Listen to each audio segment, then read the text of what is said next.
Good afternoon, everyone. Jock Reynolds here yet again, wanting to welcome all of you to the third of the great new John Walsh lectures. And again, I want to extend my thanks to many of you in the audience who are amongst the 224 donors who've established this remarkable lecture and education fund in John's honor.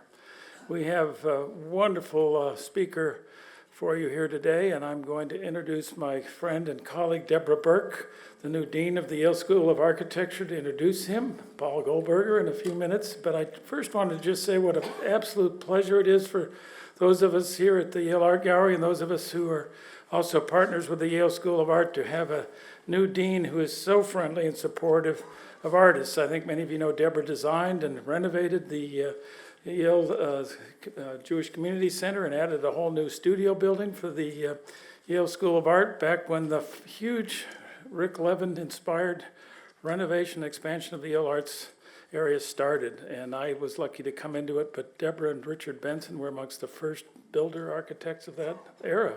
So to have Deborah here to introduce Paul today is a special pleasure. And I just want you to know how happy we are, Deborah, to have you as a new colleague.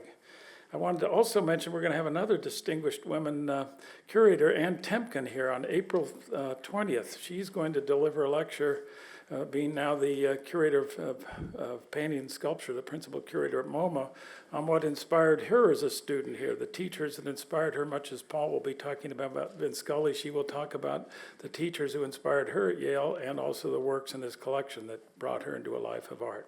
So without further ado, I would like Deborah to come up and do the honors. Thank you so much, Deborah.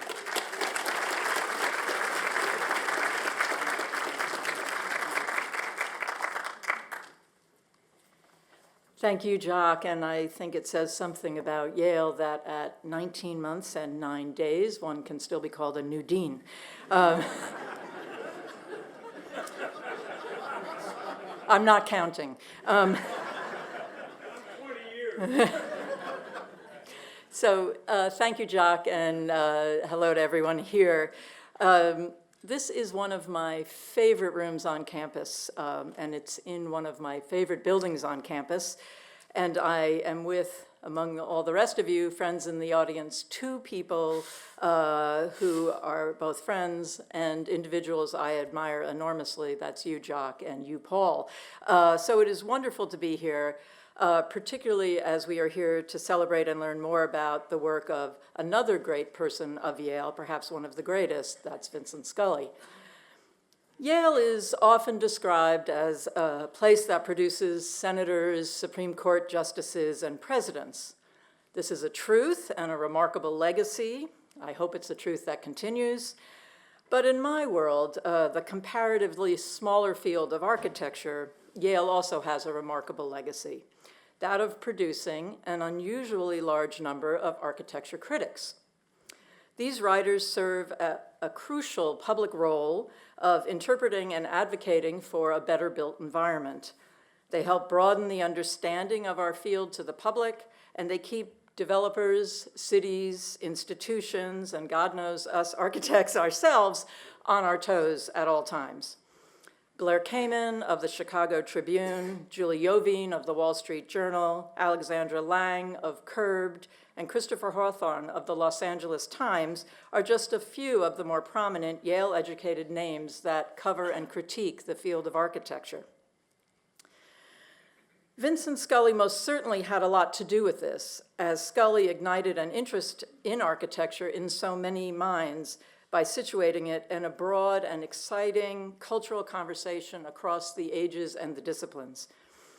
Not having had the good fortune to study under Scully myself, I'll leave the more nuanced description of Scully's influence to our featured presenter, my friend Paul Goldberger, but I want to talk about Paul for a minute. Given his meteoric rise to the most important critic seat in the country at the New York Times, following in the footsteps of the diminutive giant in the field, Ada Louise Huxtable, Paul Goldberger stands today as the dean of the very small club of American architecture critics. I wish a club that were bigger, but I'm happy it has a dean this significant. Paul held his post at the Times until 1997.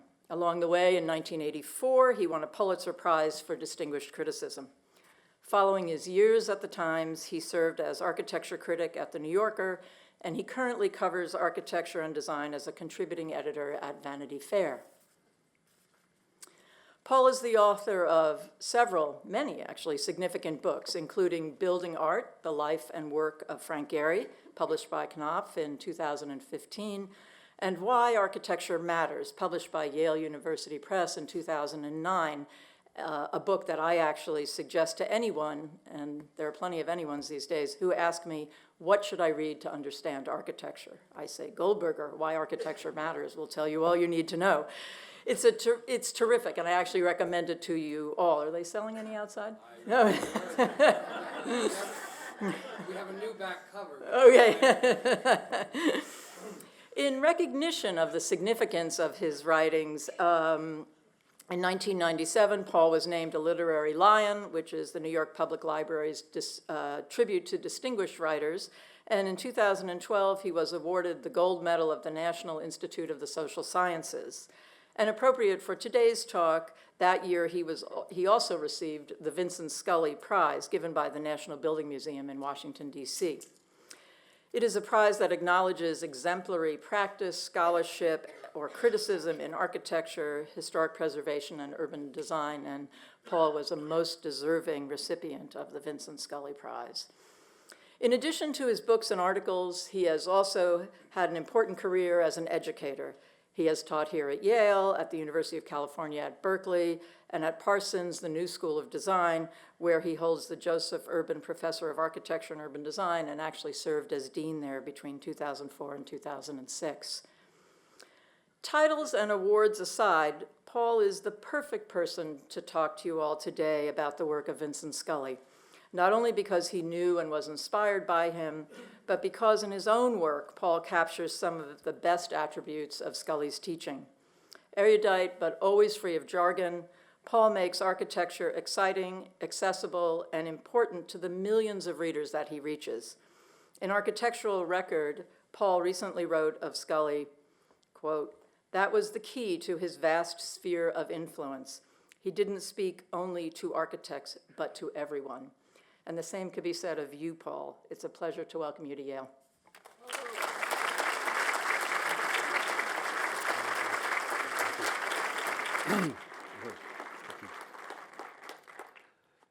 Good afternoon, and thank you so much, Jock and Deborah, both. And I have a new back cover for my book now. Thank you, Deborah. It's really wonderful. It's wonderful to be here at the Yale Art Gallery talking about Vincent Scully. It does feel a little bit like traveling to Florence to talk about Michelangelo, or to Charlottesville to talk about Thomas Jefferson.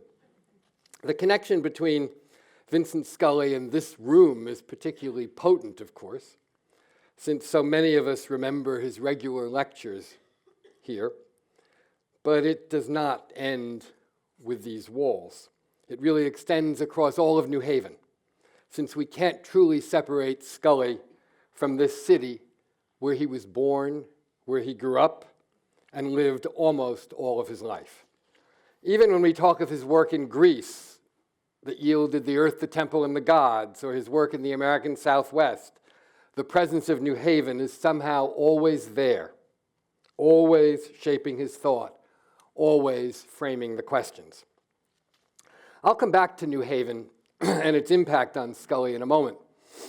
But the other most important thing to say about Vincent Scully, the overarching thing before we even begin to get into what he achieved as a scholar and a teacher, what he stood for and what his legacy might be, is to say that he seemed, if you look at it in broad strokes, to fit no established pattern. He was a townie who went to Yale, a student of literature who made his life within the visual world, a scholar who was also an activist, an academic who was driven by passion, a public man who was most comfortable in private, a sophisticated man of the world who often found his greatest love in the plainest and most familiar things. He was the politest man you could ever meet, except when he was rude. He was a lover of institutions, yet a skeptic about political power. He exuded authority, and yet he distrusted authority. He was a man whose reputation came in part from the brilliance and power of his ability to perform on the lecture platform, yet he nevertheless approached each lecture with trepidation and fear of failure.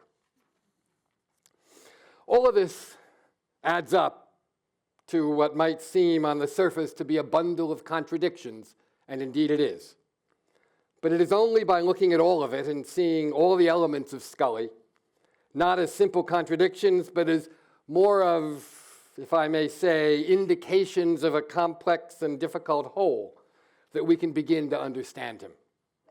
Now, this very phrase, indications of a complex and difficult whole, sounds, as I say it, more than a little clinical, and I suspect that Vince would loathe hearing it. Not because he would say it was wrong, but because the phrase has such an analytical quality about it. Trying to explain Vincent Scully by methodically dissecting the contradictions inherent in his persona is the antithesis of Scully, the ultimate un-Scully-like way to try to understand him. It is only a little closer to reality than if we were trying to explain him by saying he was X feet tall and weighed X pounds. It is bloodless, and that is the very opposite of what Scully was. He was full of passion, visible passion, which he not only felt, but could communicate more effectively, more convincingly, more powerfully than any scholar I've ever known.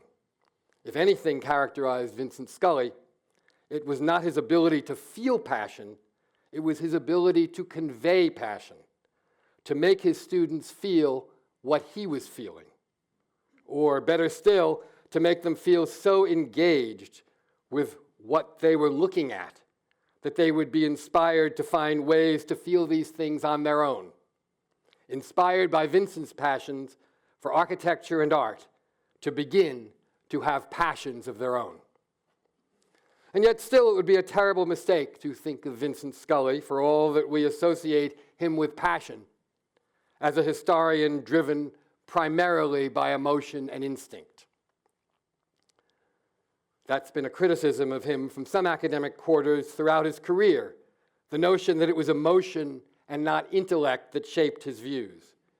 That sells him short.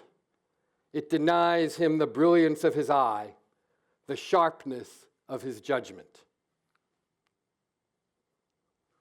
The ultimate contradiction in his persona, perhaps, was the extent to which he was rigorous, tough-minded, unsentimental analyzer of form for his entire life as a scholar.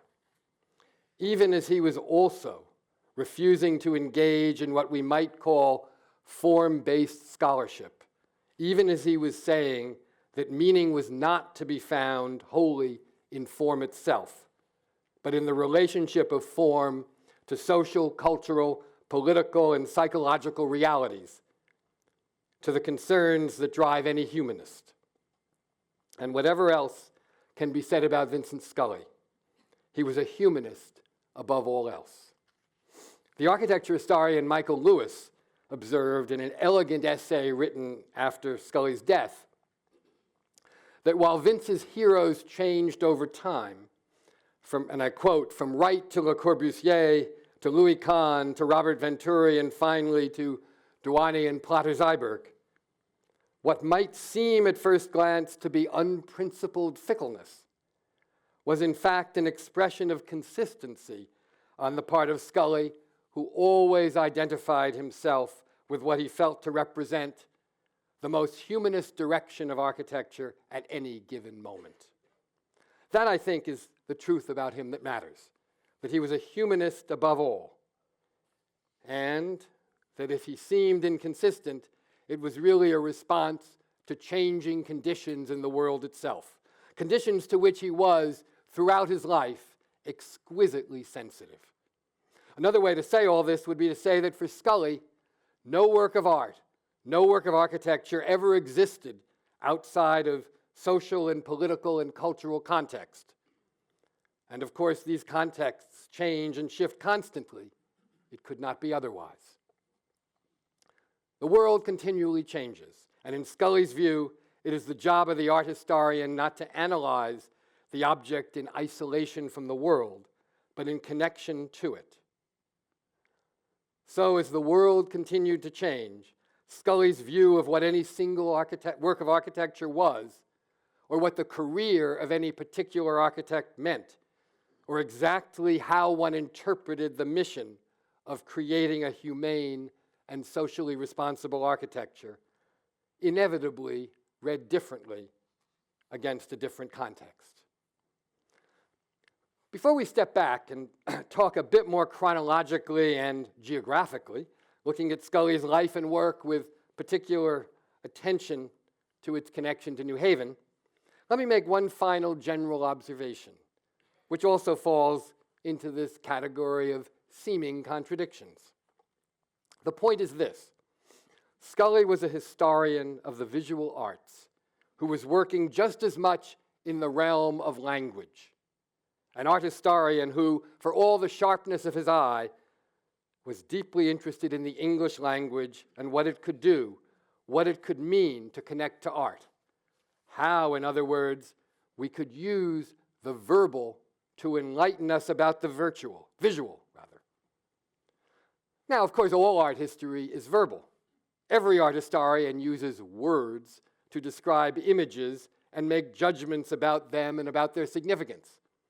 So what made Scully different in this regard?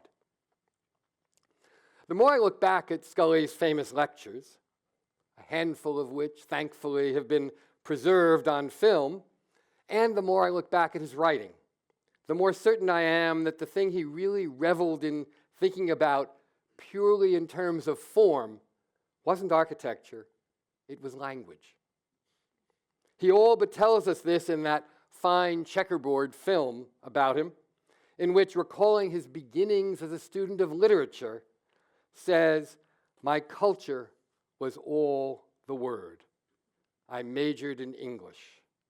And then goes on to say, when he moved on to the history of art, I could use language about something that wasn't language. Use language about something that wasn't language. Yes, and what really drove Scully was the Greek principle of ekphrasis, the use of rhetoric or literary form to describe works of art. The very foundation of his career, we might say, was this concept, which begins to tell us why Scully played with the English language with a precision that went beyond clarity of communication and into the form-driven act of making poetry. He deconstructed and reconstructed words, making phrases and sentences on the basis of rhythms and sounds and associations, as a poet might. Another way to say this would be to say that I don't think he fully wanted to leave literature when he moved on to art and architecture. That's partly because he was frustrated by the limits of the new criticism, which in some ways is to literature what a purely form-based analysis of art is to art history.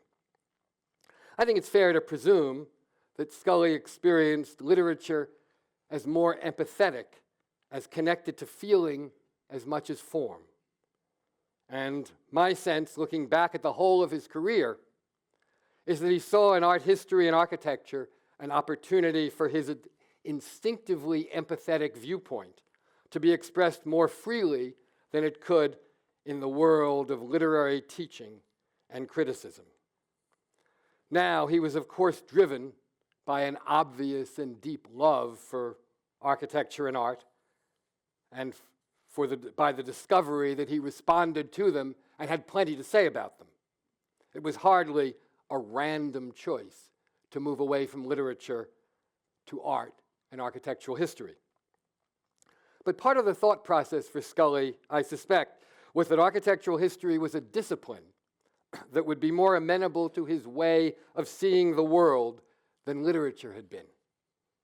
But he could still use and would still use literary techniques, a literary approach. That's my point.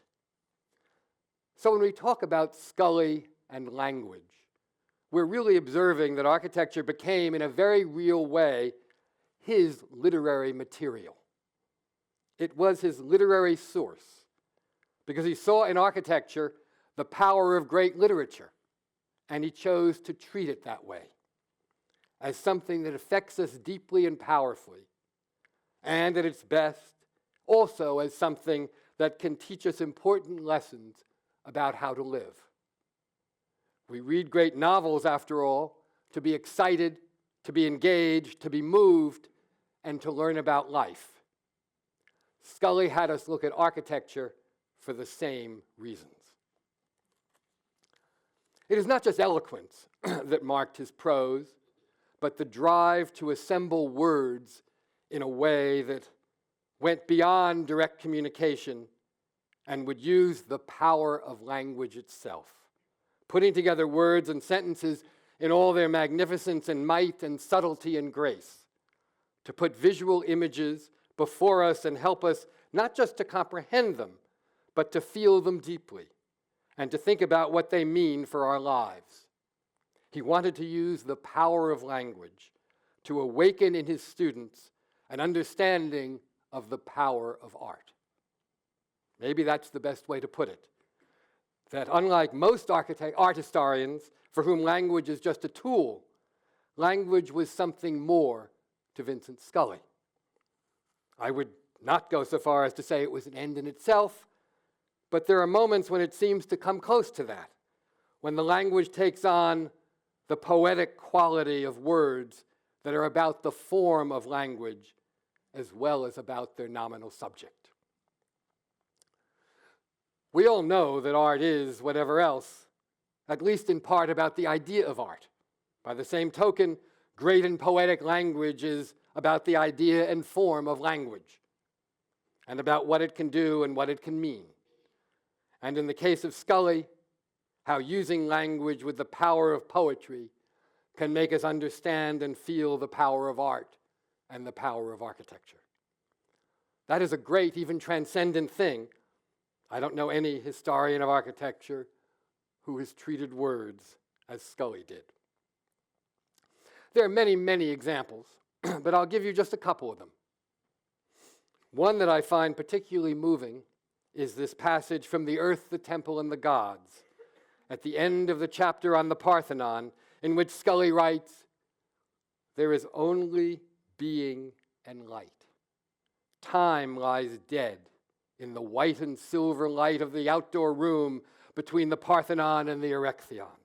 It dies upon the Parthenon's white and golden columns, so that Athena takes her one step forward and outward forever.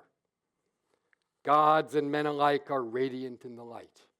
It is the only immortality for human beings, approaching the hazard of the light with the gods in this illuminated instant, which is the whole of time. In the light, everything is simple and grave. The relation of the buildings to each other and to the land fuses in the white light. What remains is beyond action, too instantaneous for reverie, too deep for calm. It is silence, the sweet, deep breath taken. Time stops. Fear lies dead upon the rock. The column is, it stands. Time stops. Fear lies dead upon the rock. The column is, it stands. This is not descriptive writing, and it is not analytical writing. It is something beyond that, a kind of writing that engages so deeply with the form and meaning that, and I would even say with the sensuality of words, that we cannot but think of it in poetic terms. It is in every way ekphrasis, the use of rhetorical language to describe works of art. But so too with many more conventionally analytical sentences of Scully's, like this reference to Frank Lloyd Wright. In the splendid Clunley House, the separate pavilions were interwoven by long, heavily framed corridors, and the low ceilings sail on seemingly endlessly before the flat faces of the deeply embedded fireplace walls. It was a kind of freedom, and there being, as it were, no end to it. It was also a kind of death. Underneath everything, how great and terrible an architecture it was. We asked ourselves about the clients. Did they know what they had or what had swallowed them? What did the clients see here? What did they want it? Why did they want it? They saw peace, surely, and utter calm, and dim quietness and warmth, and marvelous functional flexibility despite the general order. These things probably induced them to put up with some feeling of oppression and the occasional real darkness and the sense of an utterly competent leader directing it all. Or the reference to Bernard Maybeck's Palace of the Fine Arts in San Francisco, with the low dome, Jefferson's domes, adrift on the Pacific at last. What a wonderful phrase that is. And how much is in it? Scully refers not only to Jefferson's favored low, Pantheon-like domes, but also implicitly to his connection to American expansion, to the growth of the nation across the continent. All these ideas, Jefferson's love of classicism and his belief in the manifest destiny of the United States to cross the continent, come together in that simple, elegant phrase, just 7 words, Jefferson's domes adrift on the Pacific at last.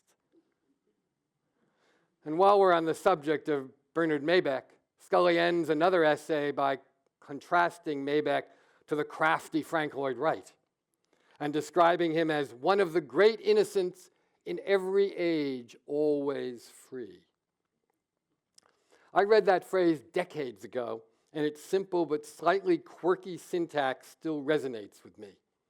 It's more than about Maybeck. It is about the very idea, the very meaning of innocence. I recall from my days as a student hearing Scully quote Robert Lowell's great poem for the Union Dead when he taught, going in the wrong direction here.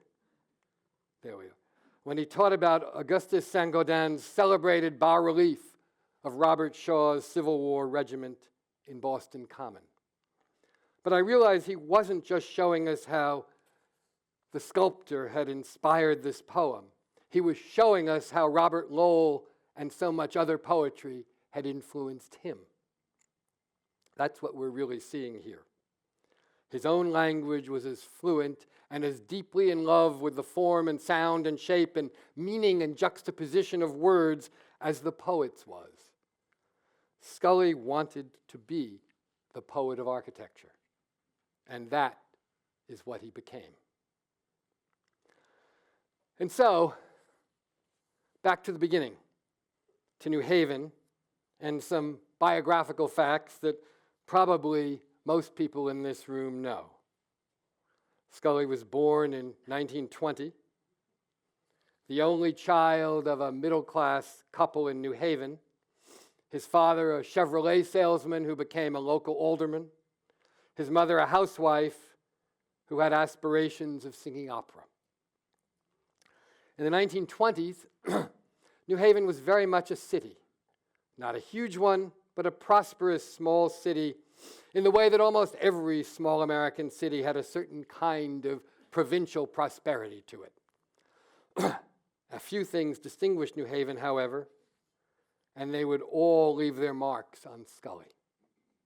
The city's plan, with its famous 9 squares, was the most notable. So was its natural geography.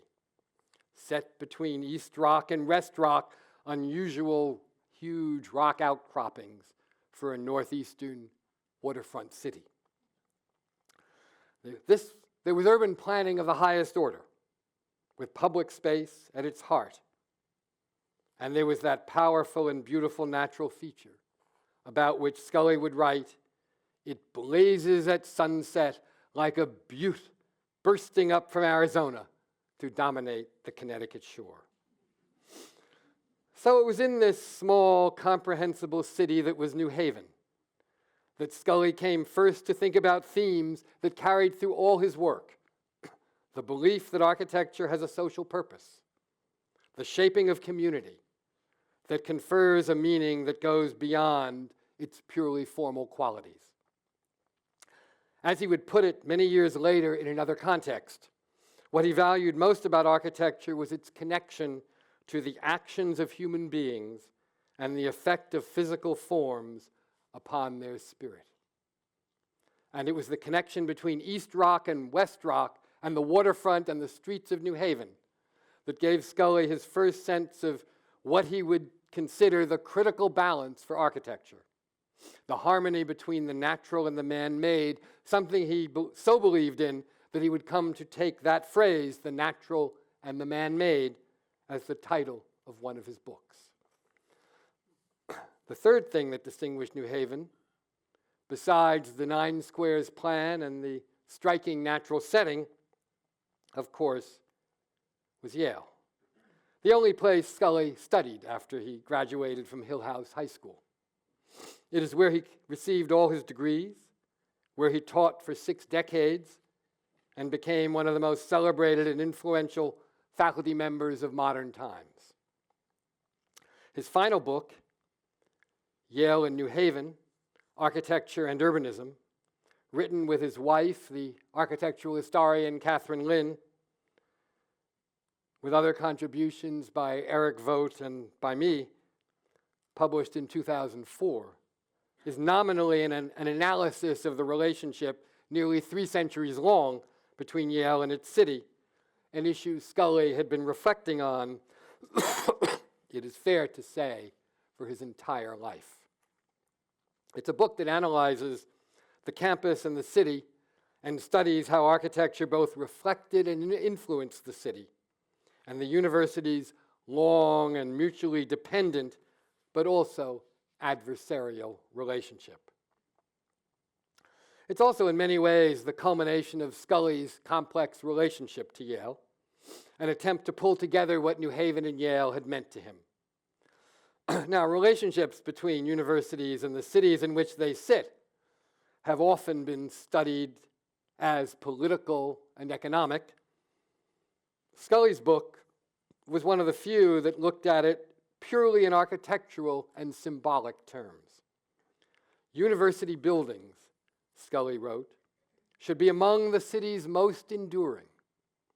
It is, after all, something like immortality they deal in, offering an escape from the restrictions to life that ignorance imposes.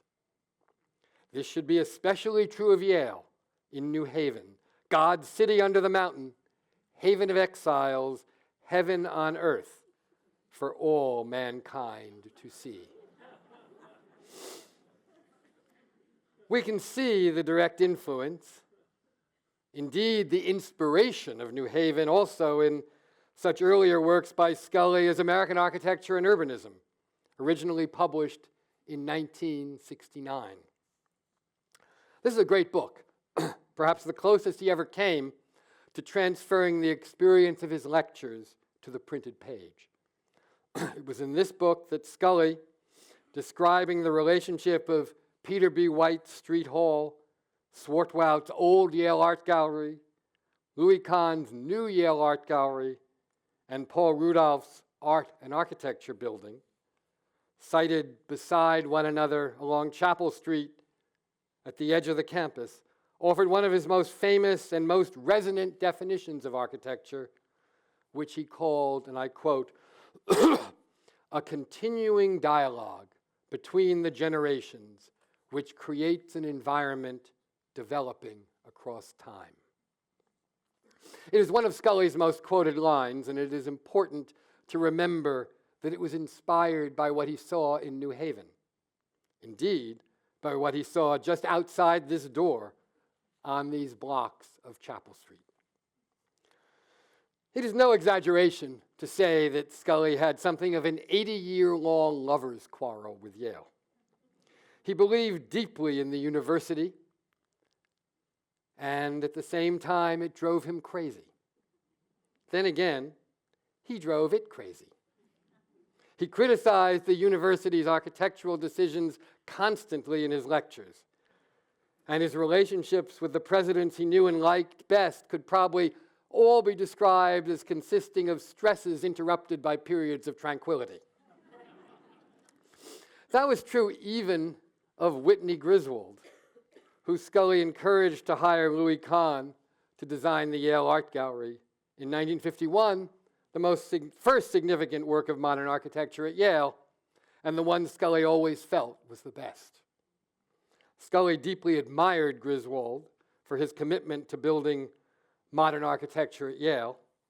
In a long oral history interview with Jeffrey Cabaservis, he referred to Griswold's deep convictions about building serious modern works here.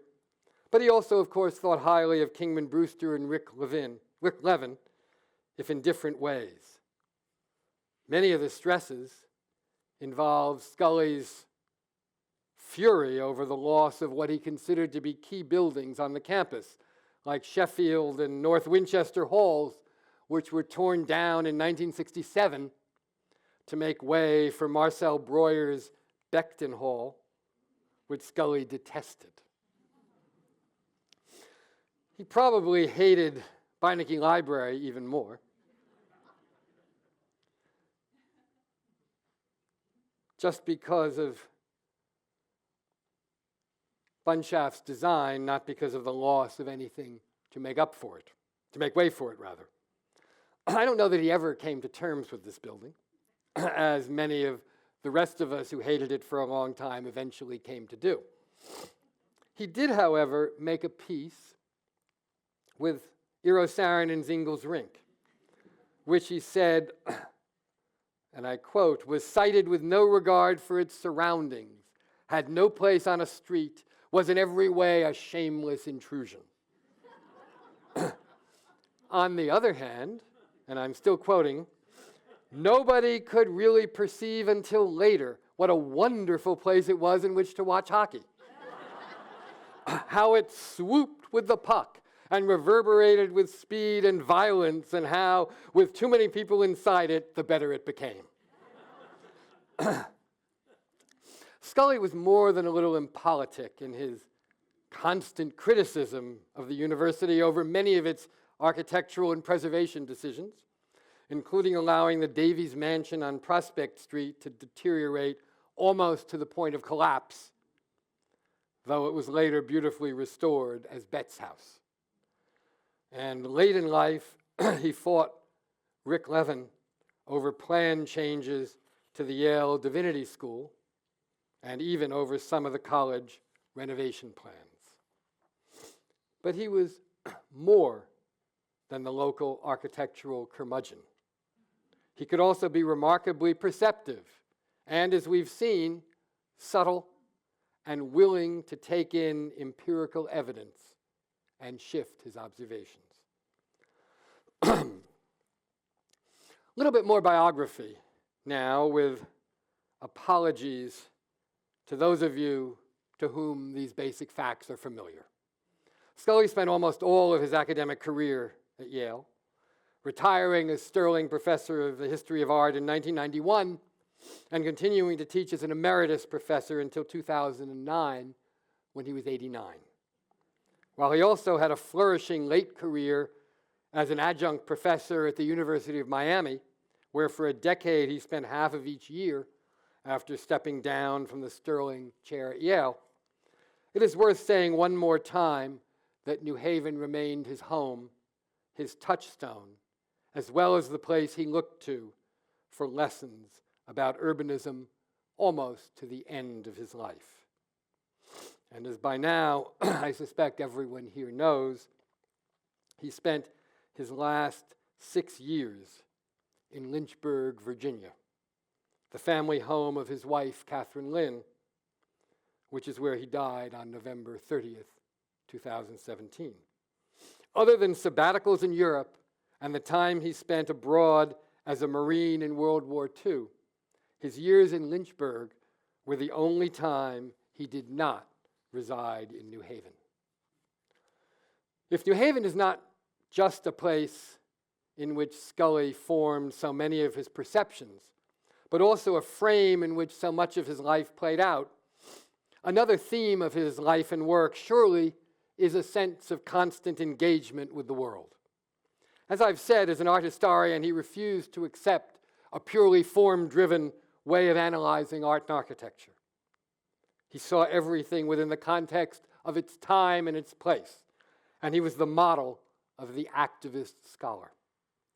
I'll come back to that in a moment, since it brings together his New Haven roots and his academic instincts as perfectly as we could ask for. But first, just a couple more words about his more conventional academic progression, if we could call it that. Scully's student Neil Levine, the Emmett Blakeney Gleason Professor at Harvard, has suggested that Scully's interest in seeking an empathetic connection to form reflects the influence of Henri Faucillon, who taught at Yale from 1940 till his death in 1943. Levine has written that Faucillon's La Vie des Formes, through, and I quote, its emphasis on the changing meanings of forms over time and their relationship to the viewer's direct visual experience, would remain a guiding principle of Scully's mature thought.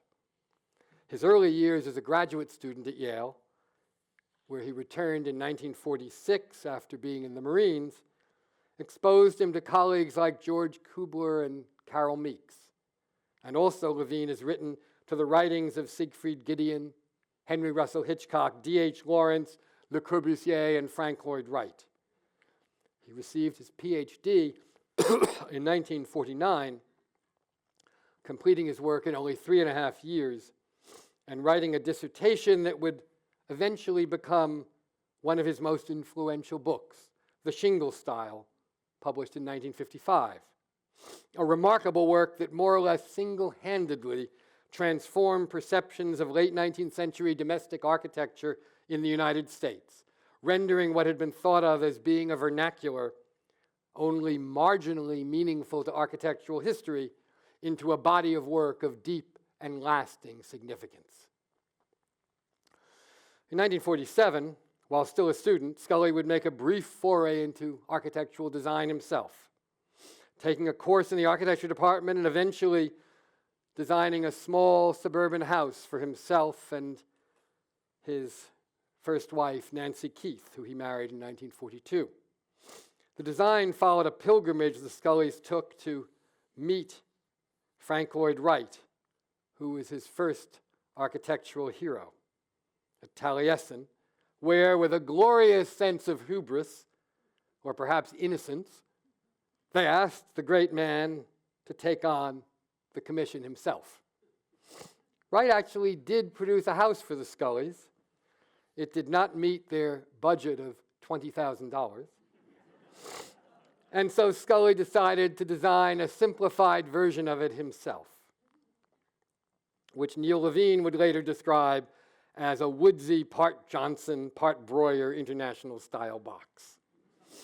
He published his first article, Architecture as a Science, Is the Scientific Method Applicable to Architectural Design, in the Yale Scientific magazine in May of 1948, a critique of Siegfried Gideon that might be said to prefigure Scully's later prominence as a critic of modernist orthodoxy, at least so far as it was expressed in the neo-Bauhaus world of Harvard. By the time that article had appeared, Scully had already burnished his voice in opposition to what might be called Harvard modernism, despite the resemblance of his own house to Harvard modernism, by appearing along with Marcel Breuer, Walter Gropius, Philip Johnson, Eero Saarinen, Alfred Barr, Louis Mumford, and Hitchcock at a symposium at the Museum of Modern Art entitled What is Happening to Modern Architecture, at which he took issue with Breuer and Gropius for marginalizing Wright. He was the youngest participant on the panel, and the event would foreshadow a lifelong eagerness to assure that the walls of the academy did not limit his ability to engage in public discourse about architecture. And so his public career was launched. We hardly have time to review all his works, even the major ones, so I'll restrict myself to just a few comments about some of the themes that characterize Scully's work as his writing and his teaching evolved. The most important thing to say for our purposes today is that he did not approach any subject in a conventional, orthodox way. As the Shingle style, published in 1955, rethought American domestic architecture of the late 19th century and showed how it paved the way for modern architecture. The Earth, the Temple, and the Gods, published in 1962, looked at classical architecture in a way that was altogether different from the way classicists had treated it. Scully saw Greek temples not as an ordered system of architectural form, but as the assertion of the gods, as represented by man's creation into and onto the form of the earth. Man was heroic, positioning himself on the earth as a challenge to nature as much as an embrace of it. It is no accident that Scully's book, Modern Architecture, published in 1960, looked at modern Western architecture in the same kind of heroic terms. The community of scholars of classical architecture did not think much of Scully's approach, and by and large dismissed his connection between architecture and landscape. He was shaken and quite saddened by the mixed critical response to the Earth, the Temple, and the Gods. Scully may have celebrated heroism, but he did not have himself the hero's indifference to popular response. Not, I think, because of this criticism, but more because of what I earlier called his exquisite sensitivity to what was going on in the world, not that many years after The Earth, the Temple, and the Gods was published. Scully began to see things differently. The 60s changed him, as they changed so many people. He was active in protesting against the Vietnam War. He marched on the New Haven Green in 1968, living the intention of the city's planners that the central square be a meaningful public realm. He became highly active as a critic of New Haven's celebrated urban renewal program under Mayor Richard C. Lee. Scully saw earlier than many critics how much of it depended on eviscerating the city's poorer neighborhoods, replacing low-income quarters, however stable they may have been, with highways and fancy buildings by famous architects. Urban renewal, Scully wrote, was cataclysmic, automotive, and suburban, a beautifully considered trio of words. Scully had come to think that the heroism he had once admired, the American and modern heroism that he considered the heir to the Greek heroism that brought civilization, the Greek temples, was a sham, a sign of arrogance more than greatness. The Vietnam War and urban renewal were both, Scully felt, American arrogance run amok. He became so disenchanted with a certain kind of architectural ambition that he once referred to the architecture of Kevin Roche as paramilitary dandyism. He became a strong advocate of historic preservation and publicly apologized for not being sufficiently enlightened about preservation back in 1963 to have joined the protest against the demolition of Pennsylvania Station in New York. He made up for that with what is probably the most famous line ever uttered about the glorified subway station that is the current Pennsylvania Station. Once, Scully said, one entered the city like a god. Now you scuttle in underground like a rat.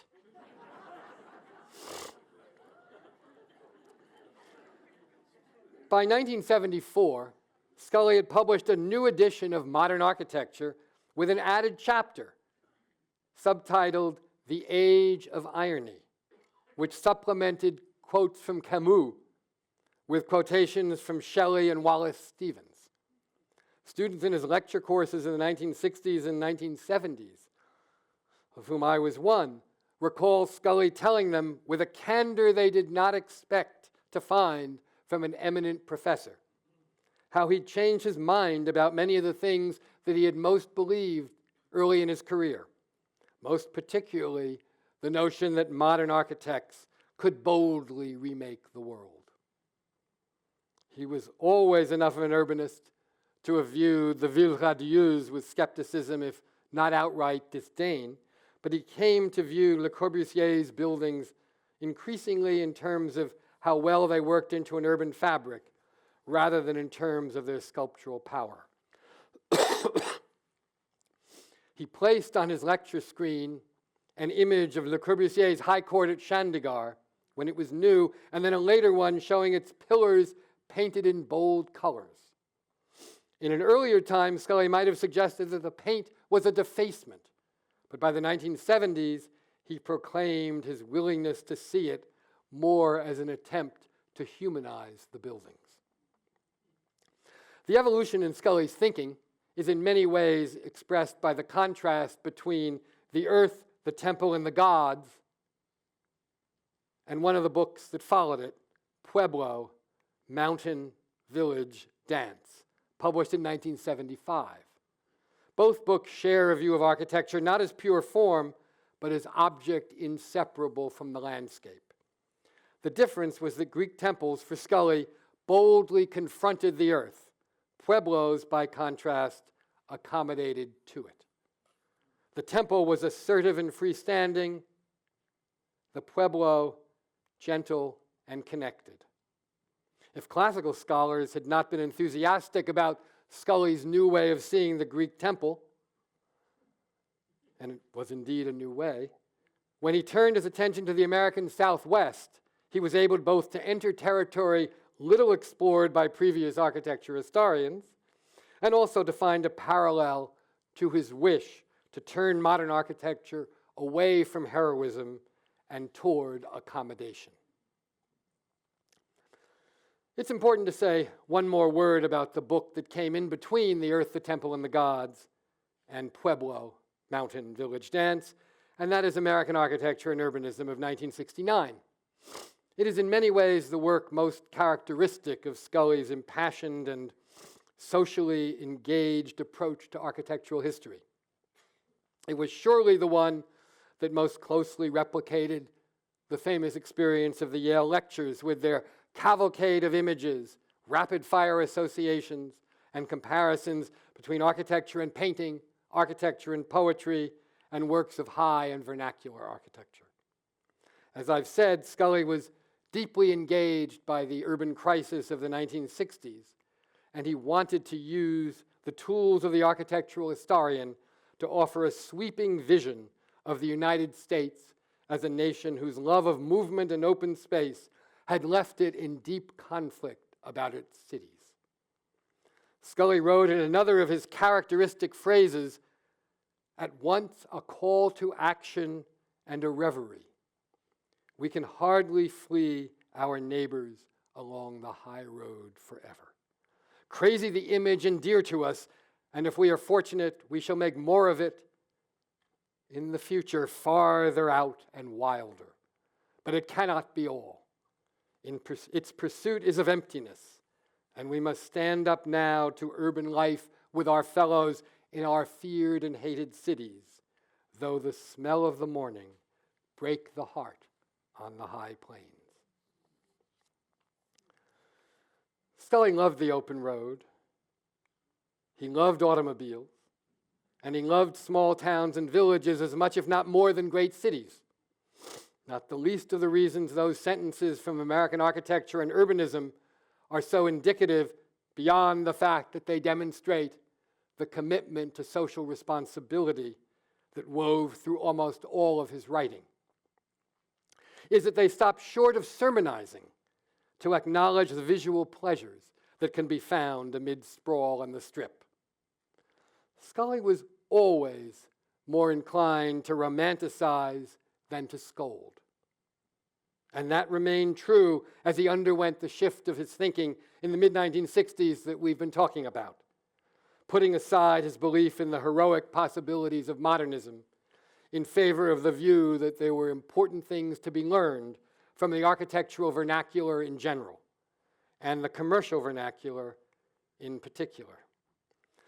For that, Scully owed a particular debt to Robert Venturi, later Venturi's wife and partner Denise Scott Brown, as well as to his student and longtime colleague, Deborah Berke's predecessor as dean, the architect Robert A.M. Stern, who we see on the far left, who first introduced him to Venturi's work when Stern was a student at the Yale School of Architecture.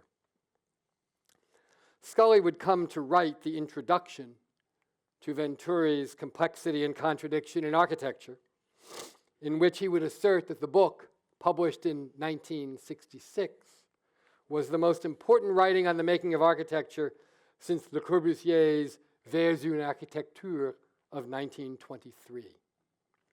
It was a statement that seemed hyperbolic, and it won Scully few friends outside the Venturi camp. By the time the book was reissued in a new edition 11 years later, it had become something of a classic, and Scully's claim for it no longer seemed like a wild exaggeration. It was the deliberate anti-monumentality, the irony in Venturi's architecture that most excited Scully. However, he was always more comfortable with the aspect of Venturi's work that could be described as a mannerist take on traditional architectural form than on the aspect that celebrated Las Vegas and the banality of the everyday.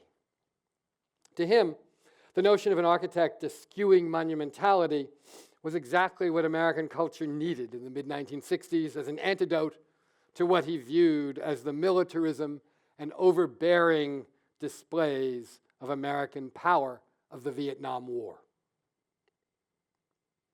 Scully often described Venturi's buildings as gentle, and he made no secret of how different he found it from the work of the modern architect who'd been his first passion, Frank Lloyd Wright, or that of Le Corbusier, with whom he had come later to be equally besotted.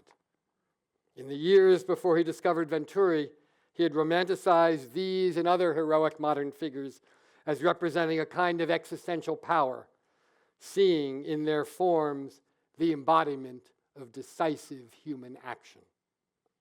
Not for nothing did Scully quote Camus at the beginning of that 1961 book, Modern Architecture, the Architecture of Democracy.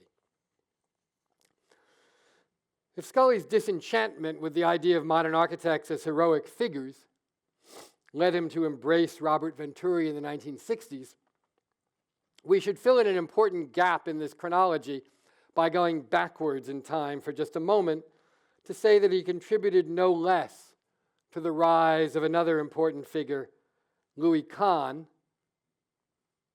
in the previous decade. And you can see Kahn actually poking up to the left of Scully, way in the back there, in this image taken actually on a trip to Moscow. As with Venturi, he was the first prominent architectural historian to demonstrate a serious interest in Kahn's work.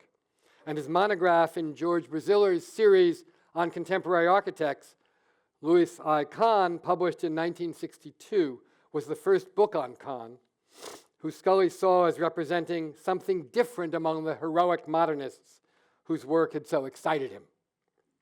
Kahn, to Scully, was no less ambitious, no less heroic, but his somber and distinctive modernism broke firmly from both the international style and the work of Frank Lloyd Wright. Scully presented Kahn as an architect who did not so much reject history as reach back into it in search of something basic, something primal, rough, and raw. His buildings, and I quote now from Scully, his buildings, despite their Roman connotations, are hard and normally without covering finishes. They are exactly what they seem, not for the faint-hearted, which is as it should be. Kahn therefore requires wise and courageous clients who are willing to forego the gloss of superficial perfection in order to take part in a sustained and demanding process of which they may one day be proud. Let me add one more important thing to this story, something else that marked Vincent Scully as unusual, which is his generosity to his students and his willingness to acknowledge their contributions to his thinking. Indeed, his willingness to change his thinking in response to what he learned from them. It was unusual in the world of scholarship. Not only did he acknowledge Robert Stern's role in connecting him to Venturi, he thanked Stern in print for his work on George Howe before Stern's book was even published. And he made frequent references, as I said, to Stern's role in connecting him to Venturi. Surely this, as much as his commanding presence on the lecture platform, was the reason that so many prominent architects and critics, many of them his former students, journeyed back to New Haven one morning in late April of 1991 for what was expected to be Scully's final lecture before retirement, required by Yale's then mandatory retirement age of 70, taking seats in the lecture hall in a surprise tribute to their teacher. The event attracted Philip Johnson, Maya Lin, Cesar Pelli, Stanley Tigerman, Kevin Roche, Leon Krier, Andres Duany, and Robert Stern, among many dozens of others, and ended up as the subject of a front-page story in the New York Times, which noted that Scully was so startled to see the famous visitors scattered among his students that he briefly had to leave the auditorium to compose himself before beginning his lecture. After the lecture, the visitors adjourned to lunch at Kavanaugh's, an old Irish bar on Chapel Street that Scully favored over New Haven's more polished establishments. You see an image of Scully with Philip Johnson and David Whitney at the lunch. Here, it was the first time the place had ever closed, probably the last time it ever closed for a private party.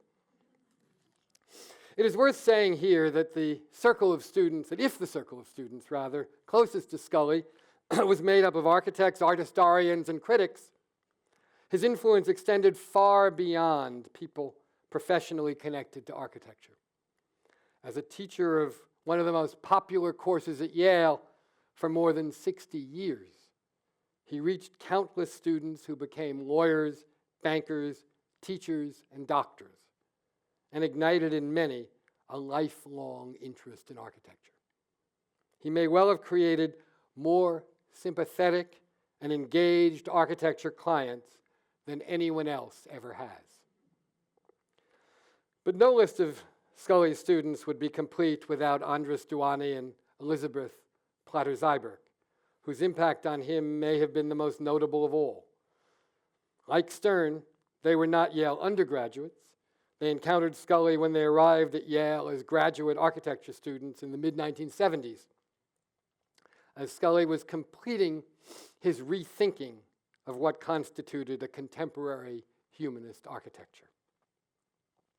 After they established their own firm, DPZ, they would design the influential town of Seaside in Florida, which Scully admired particularly for its elevation of town planning principles over the architecture of individual structures.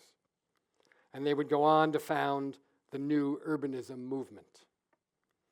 And perhaps most important of all, to the later chapters in his life, they would invite him to teach at the University of Miami. For more than a dozen years, he and Catherine Lynn would spend their winters in a small cottage in Coconut Grove, and a generation of non-Yale students would be exposed to architecture as seen through the lens of Scully. Scully had hoped that the new urbanists would call their movement the architecture of community. But their decision not to do so did not prevent him from serving as the group's guiding philosophical figure, or from taking that phrase as the title for the Jefferson Lecture in the Humanities, which he was invited by the National Endowment of the Humanities to deliver at the Kennedy Center in Washington in 1995. He would give other versions of that talk, most famously at the White House in 1998, when he was invited to speak at a dinner celebrating the 20th anniversary of the Pulitzer Prize. His presentation there, entitled America at the Millennium, Architecture and Community, was an event with no small degree of irony, since so much of his talk was devoted to praising the vernacular design of traditional communities over the iconic buildings of famous architects, such as those the Pulitzer Prize was created to honor. It was not surprising that Hillary Clinton, in her remarks following the talk, thanked Scully by calling him eloquent and forceful, but quite subversive. It was around the same time that the National Building Museum gave Scully perhaps an even greater honor, which was to endow a new prize in his name to celebrate exemplary practice, scholarship, or criticism in architecture, historic preservation, and urban design. The first Scully Prize in 1999 went to Scully himself. Jane Jacobs got the second, and the award has since gone to Prince Charles, the Aga Khan, Phyllis Lambert, and among Scully's students, Duani and Platter-Zyberk, Robert Stern, and myself. It's a great part of the Scully legacy, and it continues strong, although for all the eminence that the award has come to represent, it does not bring to mind those words that Hillary Clinton used when she spoke at the White House. So let me come back to that phrase, eloquent and forceful, but quite subversive, for a moment. I think Hillary Clinton got Scully exactly right. It is a combination of words that you would not always put together. But that, of course, is in the great Scully tradition. Something that doesn't seem at first to fit, as so many things about Scully's life did not seem, at least on the surface, to fit together. The townie who became Yale's great figure. The poet of architecture who embraced contradiction. His ability to use contradictory words to transcend apparent differences and show us underlying truths was nowhere more apparent, I think, than in the wonderful summary he once offered of the mission of art history. And with that, I will conclude. In 1969, Scully wrote that art history had to be conservative, experimental, and ethical. That is another remarkable trio of words, seemingly contradictory, but not really, showing us yet again his exquisite sensitivity to language. Art history should be conservative because he knew that it had to represent the past, since learning from the great work of history is central to its mission. It should be experimental because at the same time he wanted to make the point that the real value of understanding the architecture of the past must be to inspire the highest creativity in the present. And it had to be ethical, because he believed that the noblest mission of architectural history, at least as he practiced it, was to encourage the building of community and the betterment of civilization. That is Vincent Scully's true legacy, that words can change the world. Thank you. Thank you. Thank you. Thank you. Thank you. Thank you. Thank you very much. Thank you. you.